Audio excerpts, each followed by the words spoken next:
isso, que quando a gente utiliza o método de preocupação compartilhada na escola, utilizar esse método, ele vem junto com muitas outras ações planejadas, sistemáticas e intencionais dentro de um projeto anti-bullying, um projeto de convivência.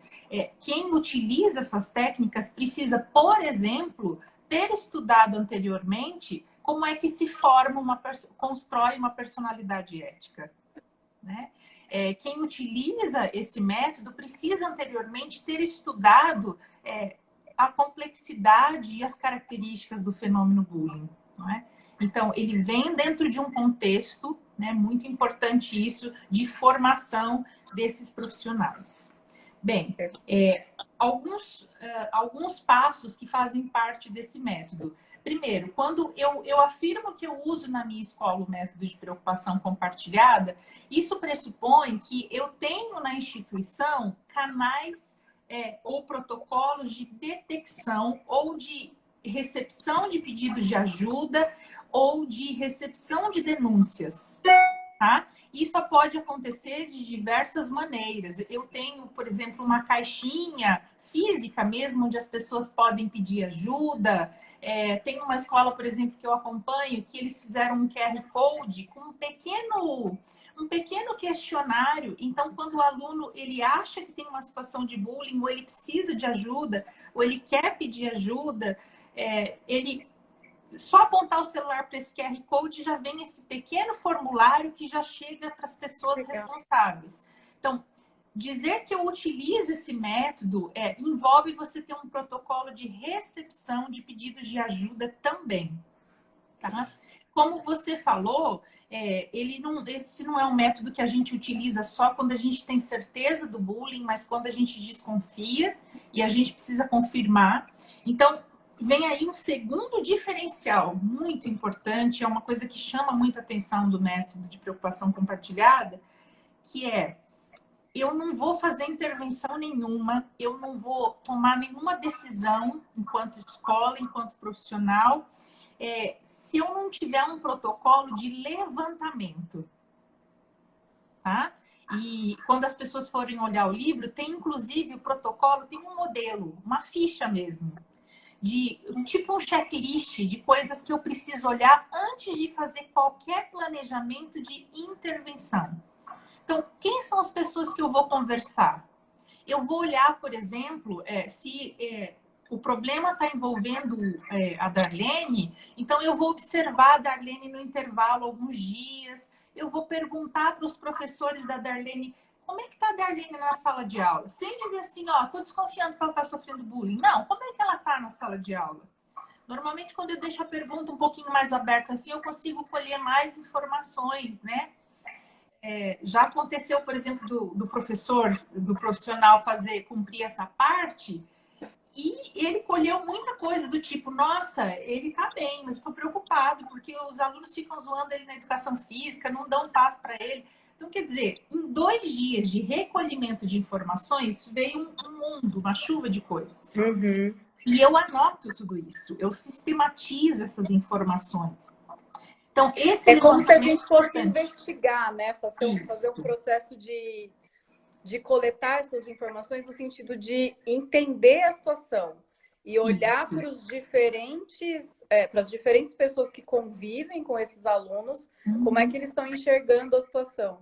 Então, por isso que a gente vai conversar com os professores, vai observar o pátio, a educação física, quando eles estão ali, né, interagindo entre pares, para a gente fazer esse levantamento prévio, né, para a gente ter essas informações necessárias. Onde que acontece, né?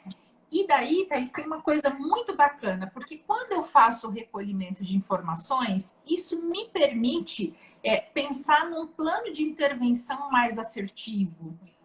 Que tipo de intervenção eu vou precisar fazer com a turma desses envolvidos? Que tipo de urgência eu tenho de proteção do ponto de vista físico? Porque, de repente, estou fazendo o levantamento e eu descubro que o menino está apanhando todos os dias. Então, daí não dá para eu esperar a intervenção, que a gente vai falar daqui a pouquinho. A intervenção ela é gradual, pode levar semanas. Eu preciso adotar uma medida de urgência no quesito proteção física, para ele parar de apanhar todos os dias, por exemplo. Uhum. Então, esse levantamento é importante. Eu costumo sempre dizer com as escolas, quando a gente está estudando o método de preocupação compartilhada, que às vezes é melhor a gente saber que um aluno está sofrendo bullying e começar a intervir 5 dias depois, mas que essa intervenção seja assertiva e efetiva, do que a gente, na angústia de proteger esse aluno, a gente vai fazer isso hoje e faz de um jeito que não resolve. Ou que piora, né, Dani? E daí isso causa uma insegurança nele, daí que ele não vai contar mais nada pra gente, daí que o autor vai refinar os seus ataques, suas intimidações, e às vezes a gente, em vez de ajudar, a gente acaba até piorando a situação, potencializando a violência, né? Então, quer dizer, é importante a gente ter esses dados, então, muito claros, concretos, porque é eles que vão embasar todas as ações que a gente vai ter depois. É muito importante a gente coletar informações com os pares, com os professores, com o inspetor de pátio, né, com as pessoas que convivem ali diretamente com ele. E uma coisa para a gente lembrar também é que quando a gente começar a individualizar o assunto, conversar em particular com os envolvidos, eu não posso esquecer que esse autor, ele tem várias justificativas para as ações dele, e às vezes ele tem até uma conversa que enrola a gente não sabe o quanto é verdade, o quanto... Então, se eu não coletei informações, pode ser que quando eu for falar com o suspeito, o Anatol ele não chama de autor e alvo, ele chama de suspeitos, partindo do princípio de que todo mundo é inocente até que se prove o contrário. Então, esse suspeito, eu posso perder o argumento com ele se eu não coletei informações antes. Então, esse é mais um motivo muito importante para o levantamento. Ô, Dara, a gente tem uma pergunta aqui. Se existe algum questionário específico para a gente investigar o bullying? Nós temos questionários, né, específicos para fazer essa investigação, esse diagnóstico das turmas, né, da sala de aula, se tem alguma situação de bullying ou não. Mas dentro do método, a gente tem um protocolo, que quando o livro for lançado vai ficar mais claro para quem está nos assistindo, que é tipo um checklist mesmo que o educador vai fazendo para coletar essas informações. Né? Então, são duas coisas diferentes. Uma coisa é a gente aplicar um questionário na turma, né, e tentar identificar ali quem são autores, espectadores, quantos tem, qual é a frequência da agressão. E a outra coisa é a gente usar esse protocolo mesmo, que é um instrumento, né, uma tabela mesmo, que a gente vai fazendo esse checklist e vai colocando ali todas as informações que a gente tem do caso, né, da situação. Bom, e daí na sequência, depois que eu fiz esse levantamento, que é uma parte essencial do método, então a gente dá início às entrevistas individuais, né? A gente chama individualmente, de preferência, os principais envolvidos no mesmo período, de preferências que eles não se encontrem. Então eu começo chamando o autor, os coautores e, por fim, o alvo. E daí, para essas entrevistas individuais, a gente também tem protocolos de como conduzir essas entrevistas e quais são os grandes objetivos dessa entrevista, o que eu não posso esquecer de anotar dessa entrevista, né? Veja, o profissional ele precisa montar um processinho, ele tem que ter um arquivo, seja físico ou virtual na escola, para deixar tudo isso bem organizado. Todas essas anotações organizadas, né? Elas são fundamentais. É importante um registro, né? De tudo. Registro. Tudo, né? Que a gente faz. E daí, veja, com o autor, qual é o grande objetivo dessa primeira entrevista, que é uma entrevista que não deve demorar nunca mais do que 10 minutos, mas é fazer uma sensibilização e já uma primeira conversa, uma primeira reflexão de o que ele pode fazer para que essa situação melhore, né? Para que isso deixe de acontecer, porque tem um colega que não está bem na escola, ele precisa se sentir bem, e o que ele pode fazer para contribuir com isso. e coautores, e a mesma coisa com o alvo. A gente precisa conseguir do alvo, a intenção nessa primeira entrevista é saber como ele está se sentindo e já começar a pensar com ele sobre como ele também pode fazer para se ajudar. Veja, tem uma perspectiva psicológica muito importante aí, né? Porque são encontros em que eu vou provocar reflexões e vou pensar também na expressão dos sentimentos, no autoconhecimento. O que eu sinto em relação a essa situação? Quem sou eu nessa situação? Quando a gente estuda a construção da personalidade ética, a gente sabe o quanto o autoconhecimento ele é fundamental para a construção de uma personalidade ética. O quanto o autoconhecimento é fundamental para a construção do autorrespeito e, portanto, do respeito ao outro. Né? Então, não é à toa que a gente faz essa sequência de entrevistas individuais. Então, com o autor, a nossa primeira conversa, o objetivo já não é mais investigar nada. A gente já fez a investigação, a gente já sabe o que acontece. Então, é um momento que a gente vai afirmar que a gente sabe o que tem acontecido entre ele e o fulano. Não, normalmente a gente começa assim, olha, Thaís, eu te chamei aqui porque tem uma situação que está acontecendo com a Darlene e eu queria saber de você, o que você está sabendo sobre isso, o que você sabe. Então, eu dou a ele a oportunidade de falar. Isso, eu dou a ele a oportunidade de falar, né? E daí, conforme a reação dele, às vezes ele diz assim, não sei de nada, nem converso com ela. Não sei de nada, né? Nem sei, nem falo com a Darlene. Por isso vem o levantamento, porque daí eu começo, porque eu estou sabendo que a Darlene não anda bem, que há alguns problemas na escola, que ela não tem se sentido bem. E às vezes ele vai contar, não, a gente briga, mas a gente é amiga, é só brincadeira que eu faço com ela, enfim. Então, dependendo da reação, eu costumo dizer que a gente vai soltando a linha do que a gente já sabe aos poucos. A gente vai dando a oportunidade dele contar, né? Dele falar a participação dele na situação. E por que é importante, né, a gente falar isso? Porque muitas vezes eles vão falar, eu não sei de nada, eu não fiz isso, eu não sei o que está acontecendo. Né? Então é importante a gente ter essas informações mesmo para a gente ir soltando a linha, como você disse, e a gente dá a oportunidade dele falar, né? Isso. Mas muito importante, assim, que ao fechamento dessa primeira entrevista, que a gente consiga já dar a oportunidade dele refletir no que ele pode ajudar esse amigo, né? Às vezes acontece nessa primeira entrevista individual dele não admitir que ele é autor. Então, mas você acha que você pode fazer alguma coisa para ajudar?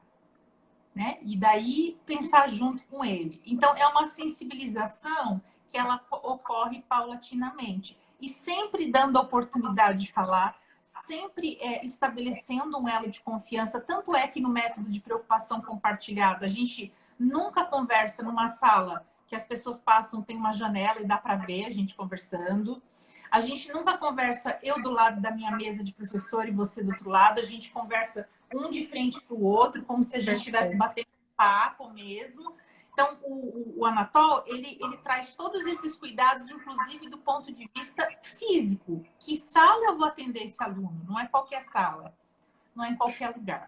Existe todo um espaço físico e uma organização desse espaço para que aquele diálogo aconteça de fato, né? Então, acho que é muito importante. É importante a gente sempre lembrar do uso da linguagem descritiva, que já foi aqui tema do nosso papo, né? Em nenhum momento a gente vai virar para ele e acusá-lo. Eu sei que você é autor de bullying, eu sei que você está fazendo isso, eu sei. Então, não é esse o objetivo, pessoal. O objetivo é que a gente dê a oportunidade para ele contar as situações que têm acontecido e o foco é em que você pode ajudar. O que você pode fazer, então, para melhorar a situação da Darlene, né? A gente está dando exemplo aqui que a Darlene... Estamos usando nós aqui. Vamos falar da gente para não falar dos outros, né? E é muito importante também, você lembrou muito bem do uso da linguagem descritiva, de uma comunicação construtiva, que vale aí as técnicas de escuta ativa, que inclui o reconhecimento do sentimento. Porque muitas vezes esse suspeito, né, esse autor de bullying, ele também está sofrendo por alguma outra razão, né? Ele, às vezes, ele traz uma situação de que ele também está sendo intimidado. Então, a gente precisa reconhecer os sentimentos, fazer uma escuta ativa. Por isso, a gente falou a importância de eu não uso o método independente de outras ações da escola. Eu uso o método numa escola em que a comunicação construtiva já é um pressuposto, né? Ela faz parte da atuação dos professores, do dia a dia da escola, né? E daí, Thaís, é muito importante, assim, ó, vem o grande divisor de águas do método de preocupação compartilhada. Porque muitas vezes a escola chama individualmente para conversar, faz uns combinados, e esse alvo de bullying, ele não volta. Esse autor não volta. E como é um fenômeno espontaneamente, não volta. É um fenômeno que acontece longe dos olhos da autoridade, você pergunta para os professores, eles dizem, acho que está tudo bem, acho que resolveu. E esse acho que a conversa resolveu. Fiz uma conversa, resolveu. Não. No método de preocupação compartilhada, sempre eu vou fazer, no mínimo, uma entrevista de segmento ou até mais. Né?